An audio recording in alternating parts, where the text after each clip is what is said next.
ito lang presidente ka na mag-impeach. Ay, wala impeach time ni Christ. It is a one-man rule.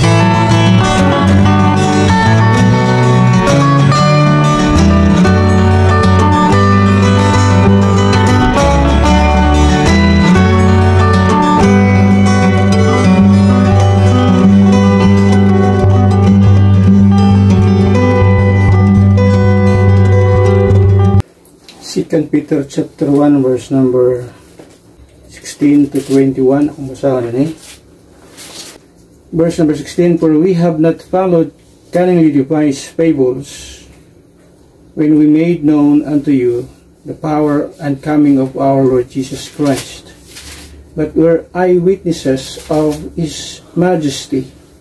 For he received from God the Father honor and glory when there came such a voice to him from the excellent glory, this is my beloved Son, in whom I am well pleased.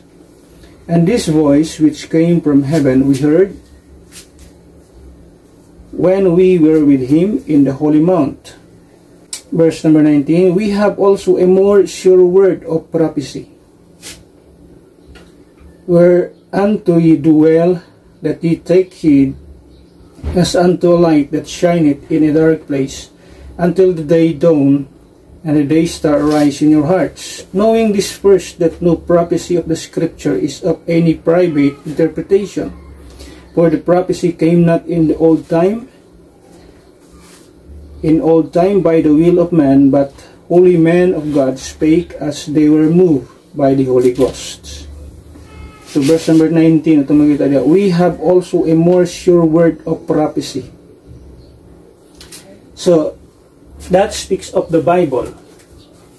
Ang Biblia, ang pinaka more sure word of prophecy. It is more sure word than any voices nga ay mong madunggan o mga tao nga tawag o kadungog silang tingog. O bisan pa si Pedro gikumparar niya ang iyang nadunggan nga tingog sa iyang experience, pero yun siya mas naapakitay, mas sure nga word of prophecy. Now, ning kabuntagon, 7 prophecies soon to be fulfilled, no? 7 prophecies soon to be fulfilled in just 7 years span.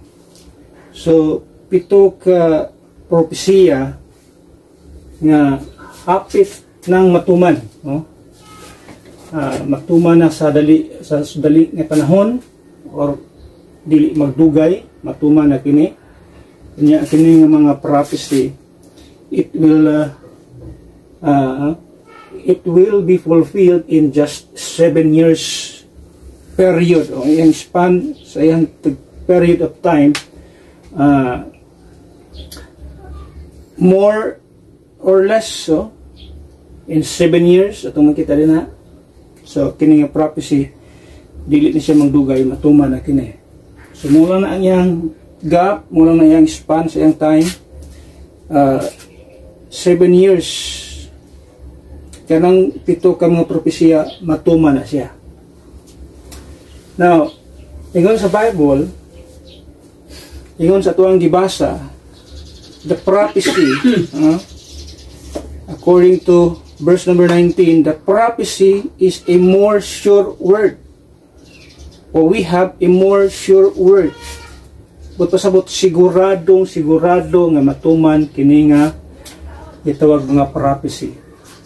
So ita magdugay atong tan-awon unsa ni nga mga prophecy nga soon to be fulfilled. So kini nga mga prophecy dili magdugay, matuman na ni siya. Number 1, the rapture of the church.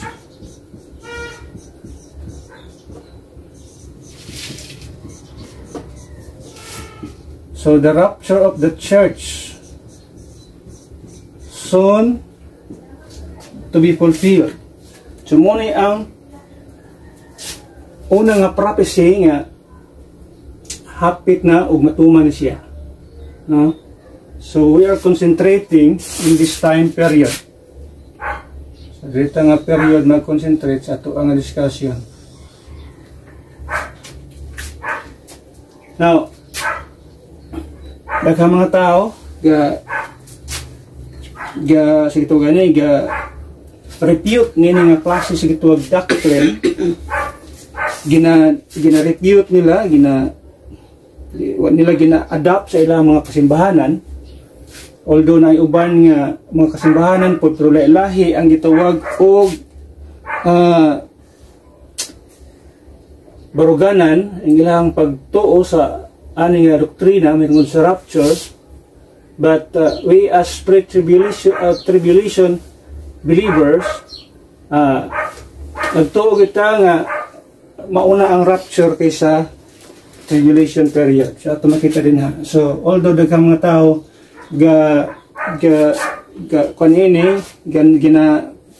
gina-deny nila ni nga truth, but regardless ang sa opinion sa tao, ang Biblia mo ato ang pagatuuhan o pagasundo. Now, where we can find the doctrine of the rapture in the Bible. So simply ato makita din ha, if we talk about the pre-trib rapture, we should go to the epistle of our apostle Paul. So ato makita din si Paul nagsulti siya din sa iyang nga gitawag og epistle in two accounts, no? Pinigiklaro niya sa duha ka accounts, in 1 Corinthians chapter 15 verse 50 to 58, and in 1 Thessalonians chapter 4 verse 13 to verse number 17.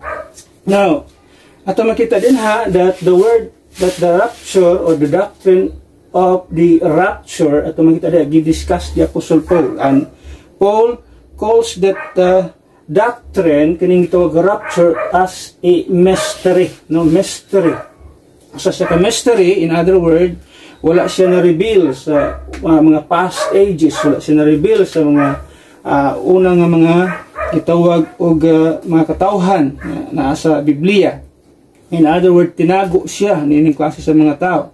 It was only revealed sa diyang naa si Apostol Pablo og iyang giklaro unsa ang gitawag rapture of the church. Now when we say rapture of the church, doon ay mga tao di mo di mo dawat anong church man dapat save ra daw kuno ibutang diha rapture of the saved.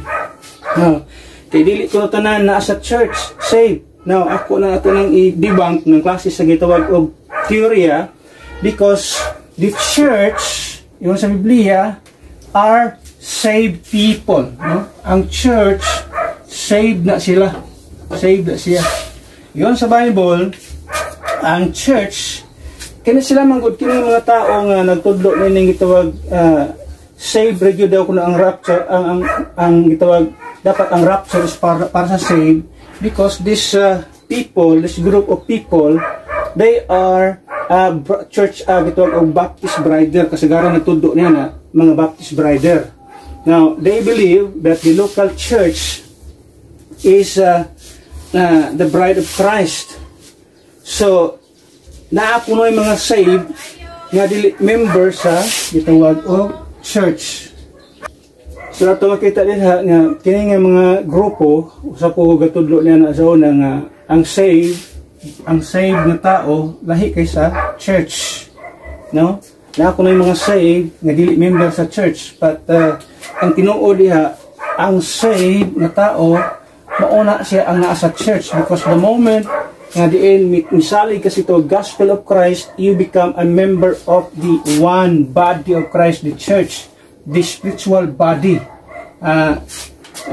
Kining gitawag og church nga atong isgutan is the spiritual body, not a local church. Na diferensya ang itong local church ug ang spiritual body, which is in sa Bible one body, usa lang kalawas. The moment you are saved, then yung sabiha diha pud ka naging member sa body of Christ. Water baptism is not the way to be a member of the one body of Christ, the church. To be saved is to become a member of that one body. Dili kay maghulat pa kag bautismo sa ka mamembro diha sa one body, dili. Ang baptism dili na siya membership sa one body, dili na siya.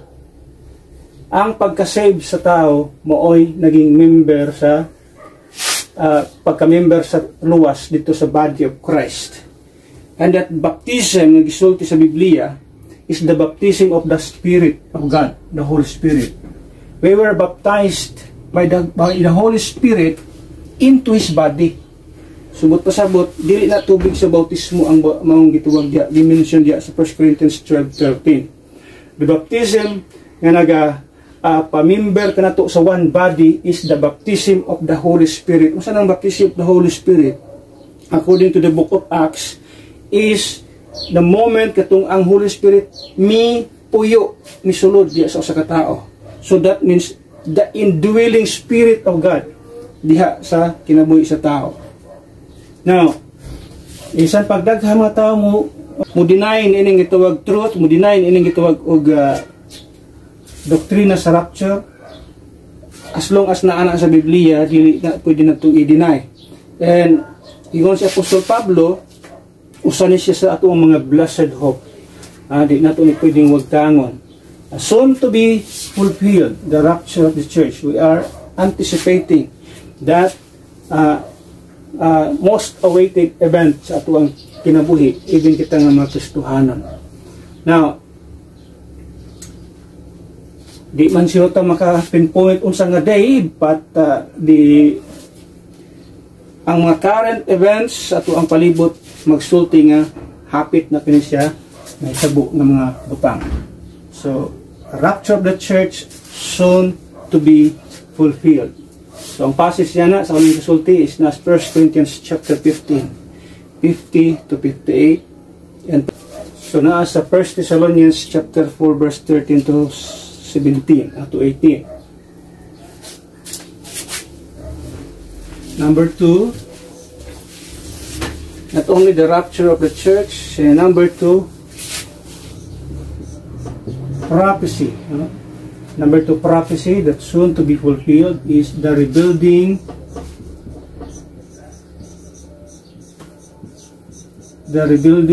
of the third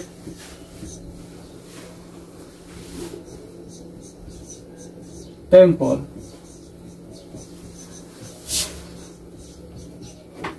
So ato makita din nga usa ni siya sa mga prophecy nga gibantayan nato. We are paying attention to this event, pero kung di man siya mahitabo sa ato ang panahon as church age, definitely after the rapture. After the rapture, it will happen ang maong gitawag og rebuilding of the temple. So, nganong mo yung nga dunay rebuilding of the temple? Nga ato makita, according sa prophecy ni Daniel, pero gisulti diri sa book of Matthew, i-quote ni Jesus Christ, no? Yun siya sa verse 15 in Matthew chapter 24 verse number 15. When ye therefore shall see the abomination of desolation spoken of by Daniel the prophet stand in the holy place, whoso readeth, let him understand. As klaro diri sa 2 Thessalonians. 2 Thessalonians chapter 2 verse number 4, yun diya. Who opposeth and exalted himself above all that is God, that is called God, or that is worshipped, so that he as God seated in the temple of God, showing himself that he is God. So in other words, sa dimension niya sa Bible, nagisgot siya niya og temple of God, and then the Antichrist, ikatulo na si Antichrist atong sigutan. We are talking about the temple of God. So sa diyang isulti sa Biblia nga ang Antichrist mo lingkod diha sa temple of God og magpakita siyang kagalingon nga siya usa ka Dios, that indicates nga there will be a rebuilding of the temple. So di man siya makalingkod sa temple kung why temple nga i-rebuild. According sa 70th week nga itong mabasa dito sa book of Daniel, Naagap po siya dito ang gitawag mo lingkod siya sa gitawag temple. So definitely ang temple sa gitawag og Israel or sa Jerusalem will be rebuilt. I-rebuild siya pagbalik. As of now, walay temple ang Israel. Muna problema sa mga Israelite people karon they do not have the temple to worship God. So wala sila. Now, ang pag-prepare sa gitawag og materials sa gitawag temple, every materials, everything na kinahanglanon nila sa temple, sa pag-service, paghimo, pag-serbisyo, even katong ilang mga hayop nga ihalad, na the problem of the rebuilding of the temple is the location. So ilahang ginatan-aw karon ang location, kana bang gitukuran sa gitawag Dome of the Rock nga mosque sa mga Muslim, no? Mosque nila na nakatukod diha nga gitawag og Dome of the Rock. If you tanaw ni mo na murag gold ng ilahang gitawag og lingin-lingin sa ilahang sitawag anang ilang kuan ilahang mosque nga na may lingin-lingin niya. Murag gold, tanaw ni mo sa layo, murag bulawan. O ang uban nagsulti sila nga maunay location sa gitawag og temple, sa temple nila sa una ni Solomon, temple sa una nila ni Herod, kay kato nga mga temple sa una destroyed naman to, wala to. So ang problema karon ang ilang gintan-aw is the location. Pero ang mga materials sa gitawag temple building na tanan, preparado na tanan. Ang pagtukod na lang sa exact na location ang ilang gipaabot. Asan rapitan niya na imo na ilang ginatan-aw karon. So kung naama na sa gitawag og Dome of Rock mo na pinaka-sud, nga naman, there will be a war nga mahitabo. Nga naman, di ba po siguro na basta-basta masugot ang ang mga Muslim nga kuhaon ang ilang area diha. Pero why mahimo sila nga naman, isaad na sa Ginoo sa ilaha nga mga kaliwatan. Isaad na sa Ginoo ilaha na nga area, ilaha na diha nga lugar, why makabuot. And then nagani siya nagay mga panghitabo karon nga mga kaybulungan nga mga sagitaban kaybulungan nga mga di kita kaingon nga milagro ba na o coincidence lang ba nga dunay mga daghang kayong langgam may atake sa ilang Dome of Rock, miadto sa gitawag Dome of Rock. O Ginoo ba'y nagpahibalo na nga kini lugaran ni di ni para sa inyo kuhaon ko na ni para rin ako ang balay nga pagatukuron. Ano man, the house of God, the temple of God will be rebuilt as what the Bible is telling us. So there will be a rebuilding of the third temple. Maunay pinaka at makita nga sa mga prophecy sa Biblia nga soon to be fulfilled. Ang pagtukod sa gitawag temple of God, the third temple, as muna gitawag house of God. Kay wa may lingkuran, mo man lingkuran unya in the middle of the year of that 7 years tribulation period. At makita diha in the middle of that 7 years, Antichrist will sit on that temple. Lingkod siya according sa unsa atong gibasa diri sa 2 Thessalonians chapter 2. So the rebuilding of the temple is soon to be fulfilled. One of the prophecies sa Biblia nga hapit na og di magdugay matuman na siya. So after the rapture of the church, I don't know, or before the rapture of the church, ang pag-rebuild sa maong temple. It doesn't matter, no? Asa nga time frame diha. Before ba or after ba? Awa tay problema diha. As long as kana nga mga prophecy, I believe may tabo na siya. So the rebuilding of the third temple, mga ito makita diha. Mga prophecy sa Biblia soon to be fulfilled. In just 7 years span. Nga lang ka duol, lang ka mubo sa maong panahon. And then number 3, ato makita din ikatulong nga butang. Not only the rapture of the church, the rebuilding of the third temple. The number 3, ato makita din the rise. The rise of the Antichrist.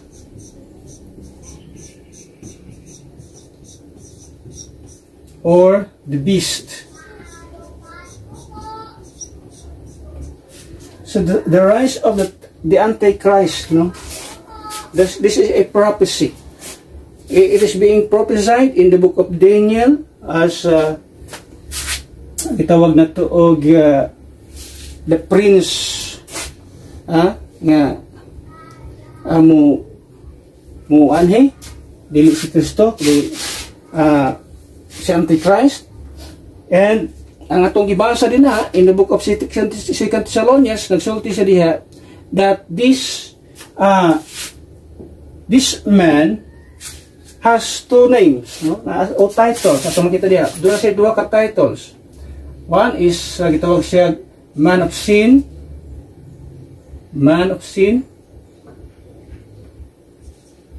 and then ikaduha is gitawag siya og son of perdition. So muna ang duha ka title ni Antichrist or the beast.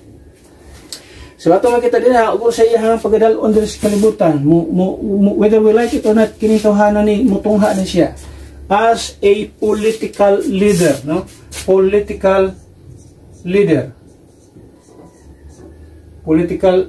ruler na siya. Ato makita din So in other word, involved siya sa politics, kini nga klase sa tao. He is going to rule the whole world. He is the one ruler. Usa lang ang gitawag og ruler or leader sa tibuok kalibutan anang panahon na. That is si Antichrist, or munang gitawag sa Revelation as the beast, no? Beast. Daghan siya og daghan og timailhan sa iya, daghan og bailhan sa og mga pangalan unsay mga connection sa iya, connected siya sa gitawag og number 666. So that's the mark of the beast. So connected siya rin So ang kalibutan mangita usa ka leader, and in fact they have at makita din dili aware ang mga tao nini, pero ang mga elite nga mga tao naghimo na o nagmeeting na sila. Doon na sila yung mga gipang meetingan nga maghimo sila or magbutang sila usa ka leader as sa ka leaders tibuok kalibutan unya suportaran sa tanang nasod, punduhan sa tagaan siya sayang kaniya. So usa lang ang magdumala sa tibuok nasod, and I believe that refers to this man, Antichrist. So whether we like it or not, king tawhanan ni moabot din siya, but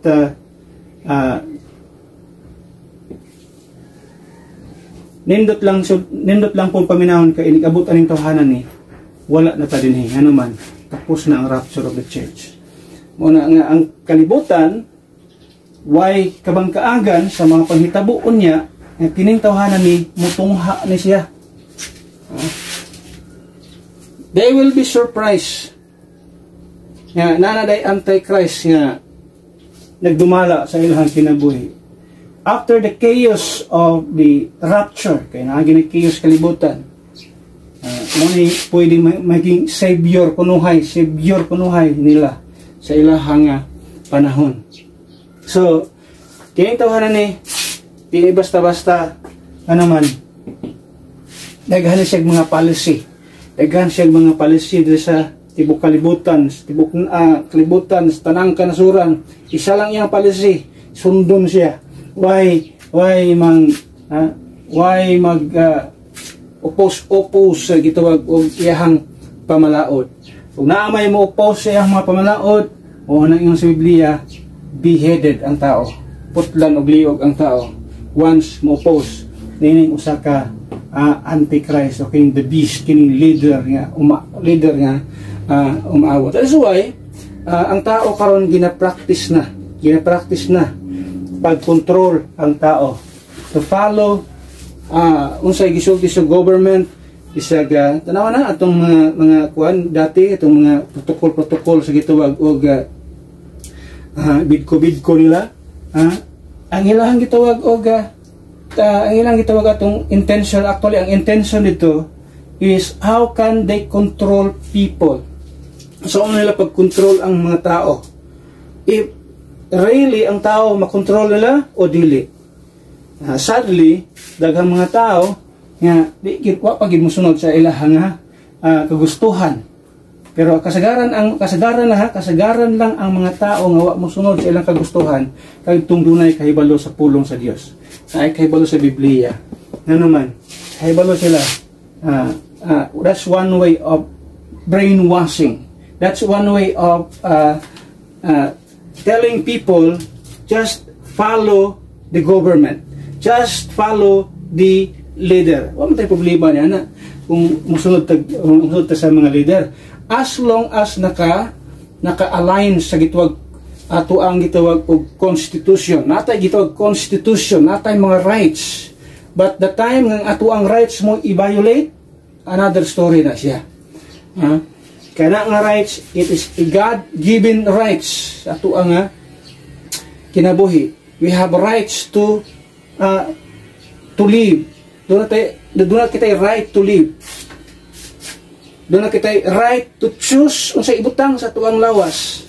That is why atong mga panahon sa bidko, why dapat mapugos nato kung sa iturok sa tuang lawas. Nga naman, doon na kita right kung sa gusto na tong ibutang sa tuang lawas, ipasulod sa tuang lawas kung sa dili. Katungod na to na. Why si bisan kinsang ito makabuot niya na. But once that right is violated sa mga tao nga naas panggobyerno, that is another story. Una nga, pagsunod sa mga leaders sa itong pamalaas sa itong panggobyerno, ay problema na as long as naka-align or nakasunod sa balaod.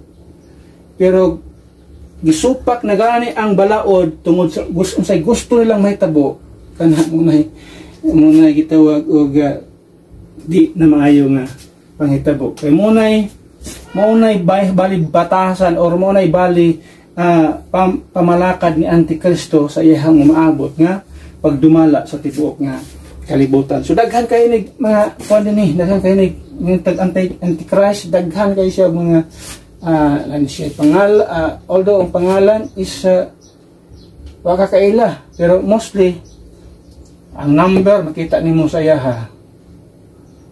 So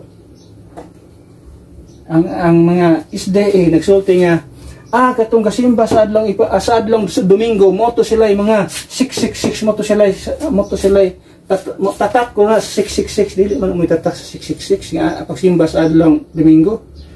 Ingon sa Biblia ang 666 number siya nga ibutang sa tao, dili ang pagsimba sa adlong Domingo.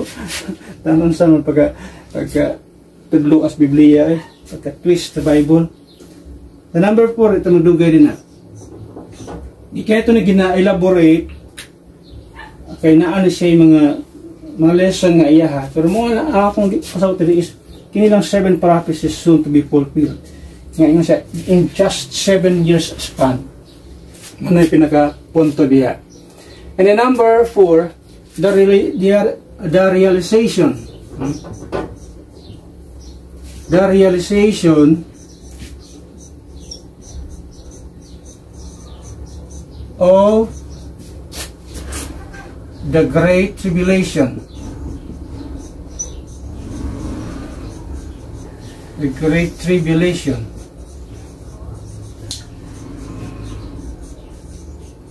The Great Tribulation soon to be fulfilled. This is the final week. Muna gitawag ang final week.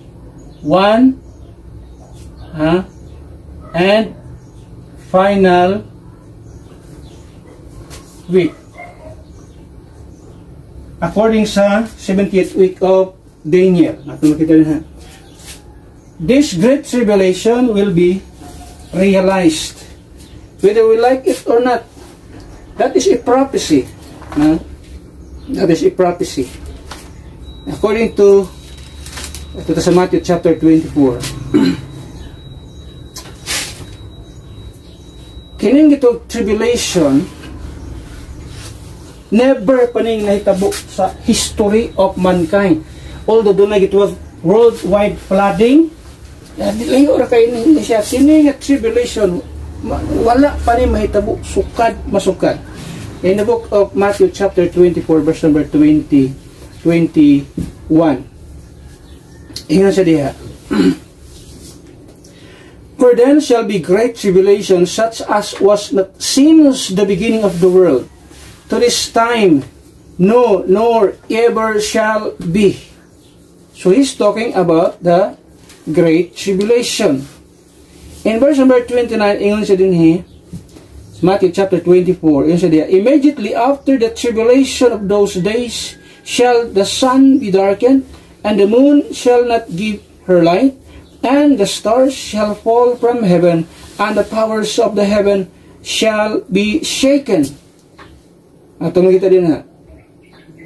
So immediately after the tribulation of those days, so he's speaking of the great tribulation. Muna siya ang time frame sa great tribulation. Muna siya ang pinaka tribulation period. That's one and final week mo yung sa book of Daniel. The last and final week ito makita. So it will soon to be fulfilled. Ito makita din ha. Ay mo man ang span niya, 7 years man siya. So that is 7 years. Manang ang tanda 7 years. So man kita 7 years. So great tribulation is whole 7 years, although divided into 2. Di-divide siya sa duha ka bahin. Pero tibuok na siya, 7 years na siya. Intact na siya nga 7 years. Gibahin sa duha, 3.5 and 3.5. And even in the book of Revelation is so detailed, may tungod sa mga sequence, may tungod sa mga events na may tabok niya na kining Antichrist, in the first phase, ato makita diha, 3.5 years, he's going to die. Mamatay siya. He would have a wound unto death. Doon na siya samad nga sangpot sa kamatayon. Pero, because he is Antichrist, no? Sabot-pasabot niya na, gusto niyang magpulihan si Kristo, sundugon niya si Kristo, unsay nahitabo kang Kristo, after 3.5 years, namatay si Kristo. Pero nabanhaw siya. So he's going to gitawag og to mabanhaw po siya. Pero under as a son of perdition, Satan incarnate. Ang Biblia pag mayong ganing son of perdition, buto sabot ang yawa misulod sa tao, just like kay Judas, gitawag si Judas o son of perdition. Yan naman, when Satan entered into him, gitawag siya son of perdition. Kini po si Antichrist, ang yawa mo incarnate sa iyaha. So ang yawa na mosulod sa iyang lawas katong namatay pero mabuhi pagbalik, pero si Satan na ang sasulod sa iyaha. Mo nang gitawag siya son of perdition. Pero primero ang pagpaila sa iya is a man of sin. Mga gibasa sa gitawag og 2 Thessalonians. Na muna ang duha ka event sa tribulation period, 3.5 years na si man of sin. After si gitawag another 3.5 years na si son of perdition. So muna ang pinaka gitawag og span sa great tribulation period, 7 years at makita din ha. So daghang ipahitabo niya ng mga panahon. Just what the Book of Revelation is telling us. Kung imo nang basahon ang Book of Revelation, makita nimo ang mga panghitabo during sa gitawag Great Tribulation period. Perting paita maningon si Kristo din na sa iyang gisulti, wala pa kini mahitabo masukad sa history sa tibuok kalibutan. Wa pa mahitabo. In verse 21 itong ibasa ganyan na. For then shall be great tribulation, such as was not since the beginning of the world to this time, no, nor ever shall be. So muna yung mga tao, walay pakialam sa may tabo sa umabot. But to their surprise, no, makita na lang nila abot na ining panahon, parte malining paita. Manangwa gitaon sila pagtagad sa unsay ilahang gitawag og kinabuhi karon, ang ila lang kisira-sira. What will be mo na kinabuhi sa tao. Unsay mahitabo karon, away mo way more na way panglantaw sa umaabot nga panahon, unsay mahitabo inigabot na ini nga dakong katalagman sa ilang kinabuhi. Now we do not di man takaabot niya ng mga panahon because we are saved, we have been forgiven sa ato ang all trespasses because of what Christ did on the cross. So di takaabot niya na, pero daghang mga tao yung experience niya na diri sa gitawag og kalibutan. So the realization of the great tribulation soon to be fulfilled. That's the prophecy at makita ng sa Biblia. Isulti po na ni Jesus Christ sa iyang earthly ministry. Isulti na niya that there will be a great tribulation na wa pa mahitabo sukad sa history sa kitawag kalibutan o maabot na sa dili madugay. So after the rapture of the church is the great tribulation. So, the rapture of the church, the rebuilding of the third temple, and the rise of the Antichrist, the beast, then the realization of the great tribulation. Ma-realize na siya tanan. Number 5.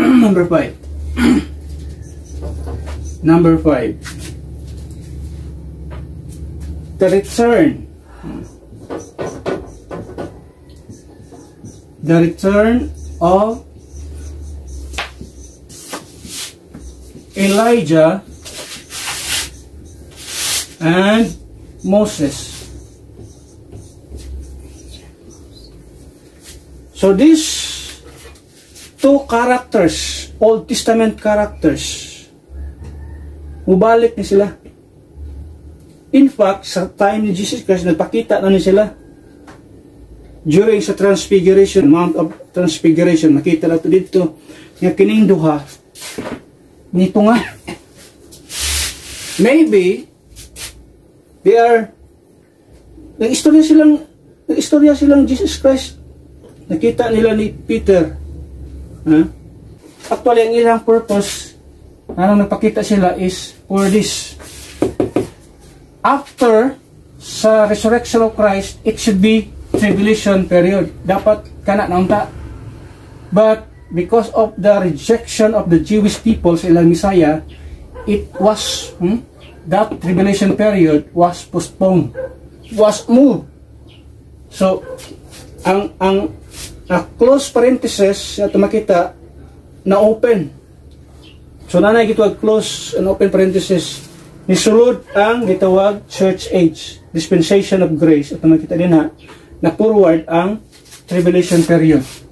Muna nga, I don't know, sa istoryahan nila, basig ingutanan ng duha nga, muna ba niya ang panahon? No?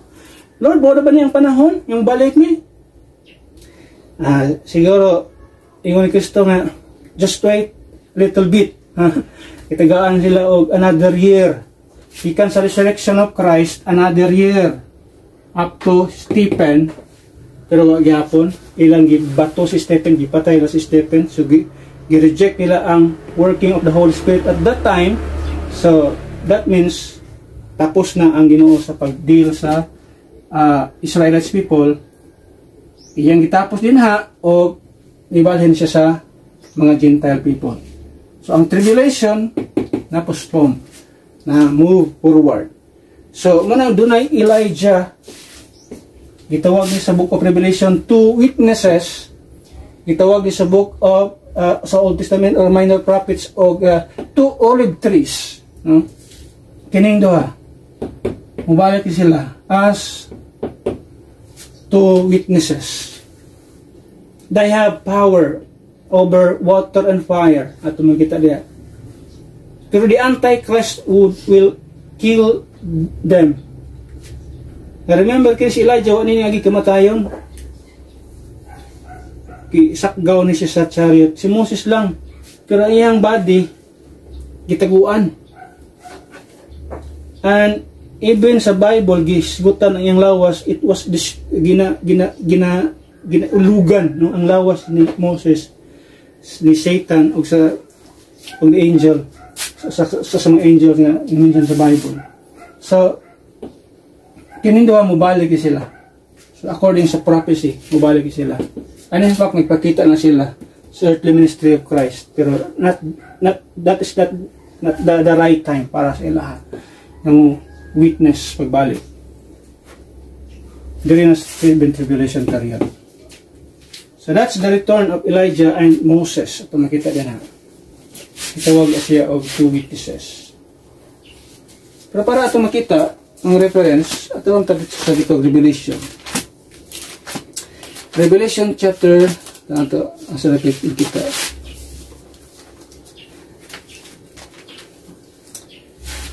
Revelation chapter 11.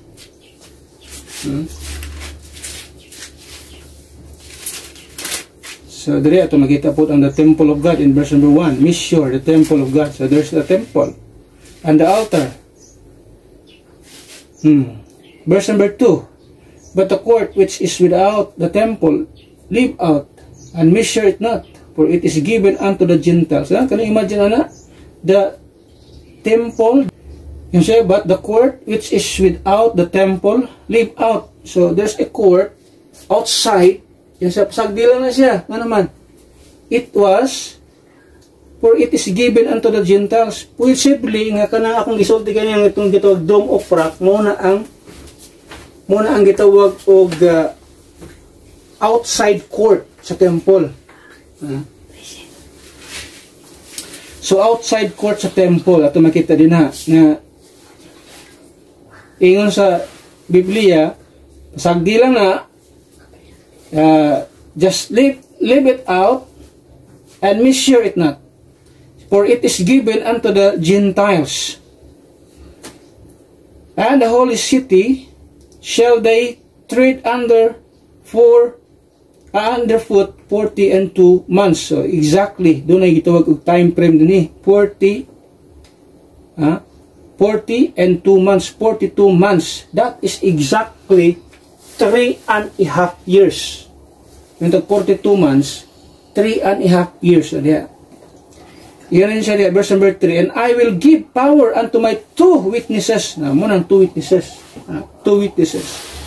And they shall prophesy 1,203 days. Pila man na? 1,260 days. That is exactly 3.5 years. 42 months. Kaya po na siya. So these are clothed in sackcloth. They are the two olive trees na gimension sa Biblia. Especially in the book of Zechariah o Zechariah. Nakita ni mo ito nga kini ang mga olive trees. These are the two olive trees and the two candlesticks standing before God of the earth.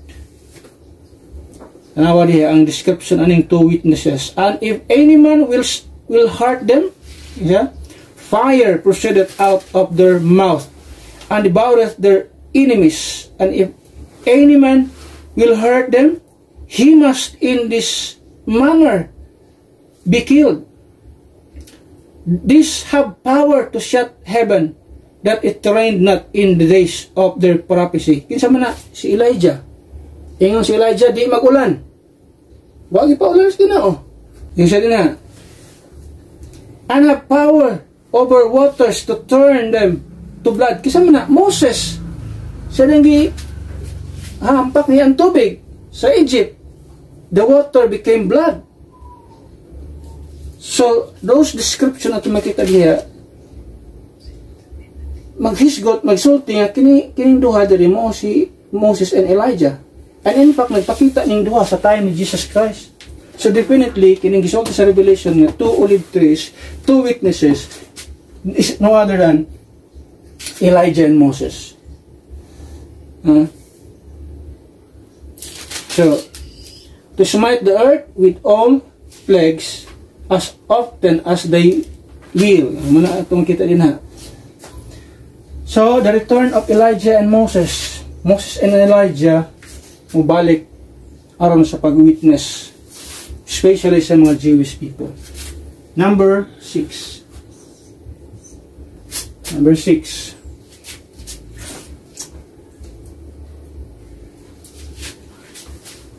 The revelation of the Lord Jesus Christ.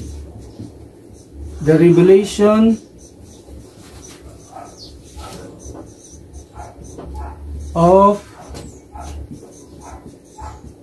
the Lord Jesus Christ. Ang iyang pagpadayag o ang iyang pagpakita, iyang pagbalik, speaks of His second advent, His second coming. There are two purposes of His second advent or second coming. One is to judge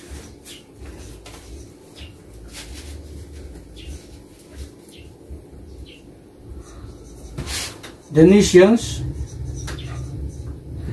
and then number 2, to save the Jews.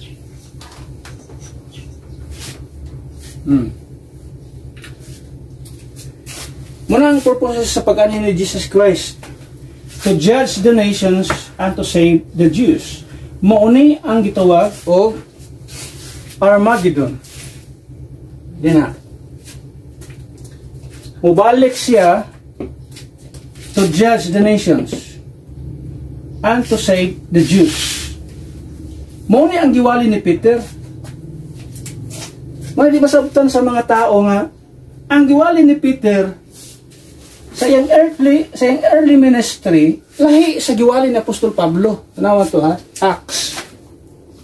Even sa Apostol Paul nagsigot yan na as part of the mystery. Pero tanawan unahan to si Peter. In the book of Acts, mauning salvation ang gisulti ni Apostol Pedro din sa book of Acts. Tanawan din Acts chapter 3. Verse number 19, yun diha. Acts chapter 3, verse number 19, yun siya, repent ye therefore, and be converted, that your sins may be blotted out. O kano sa ma-blotted out ang sala sa mga Israelites people? Iyon siya diha, when the time of restitution of all things, which God hath spoken by the mouth of all His holy prophets since the world began. Pero ato makita din na, balikan to ang verse number 19, when the time of refreshing shall come from the presence of the Lord. He speaks of the Armageddon or the revelation of Jesus Christ. So the blotting out of the sins of the Jewish people is when Jesus Christ comes the second time around. Munang gitawag revelation, it is because Jesus Christ magpakita siya dayag sa dayag, mata sa mata diri sa kalibutan. While ang rapture dili. Diha lang siya sa gitawag og kapanganuran. Di siya makita sa mga tao. Ang mga unbeliever nga mga tao di makakita ni Jesus Christ nga naa siya sa kapanganuran. Only the believers, kita nga mga anak niya mo ay makakita kang Kristo diya sa kapanganuran. Pero ang mga unbeliever dili makakita Munang ngayon silang way nahitabo, may rapture. Ipandagi traman to sa alien tong mga tahanan to. So, walay bali mystery para sa ilaha, wala sila tinago para sa ilaha.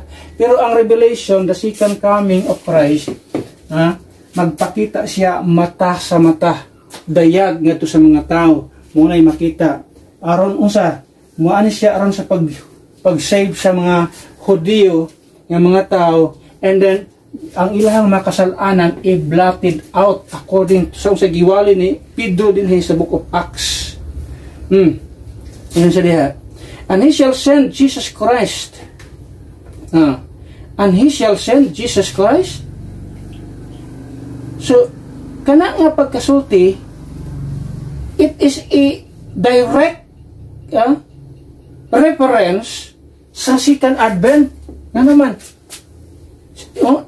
And he shall send future. Wala man nga aning panahon na si Kristo ni ani nas kalibutan, namatay na gali siya sa cross.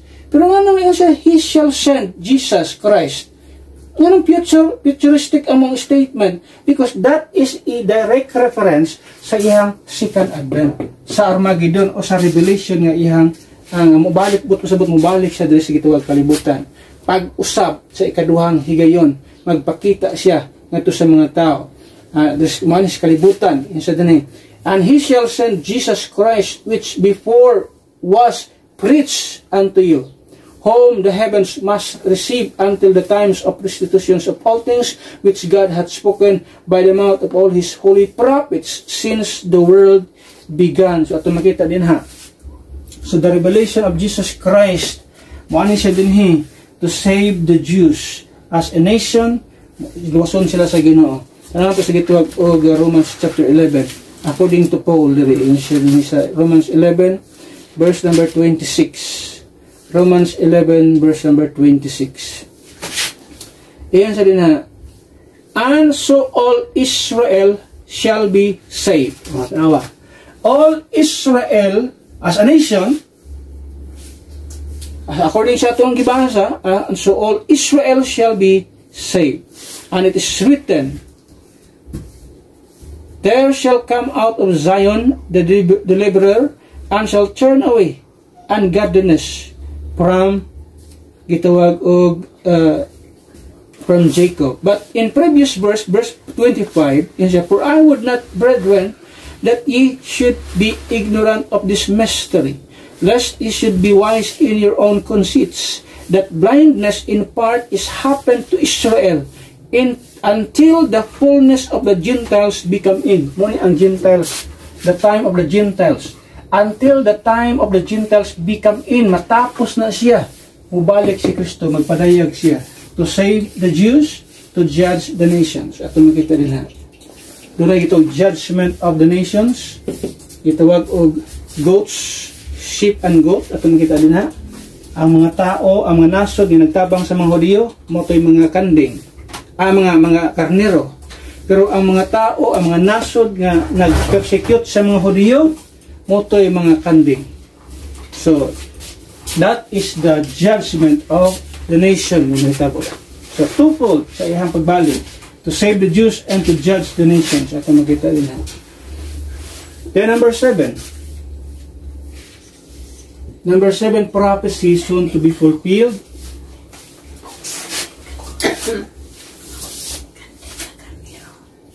Number 7, the reign of the King of Kings. Ito makita diya, the King of Kings.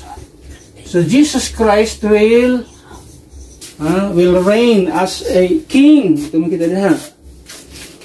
Pagbalik din ha, although He's going to save the Jews, He's going to judge the nations, but at the same time He's going to reign in 1,000 years.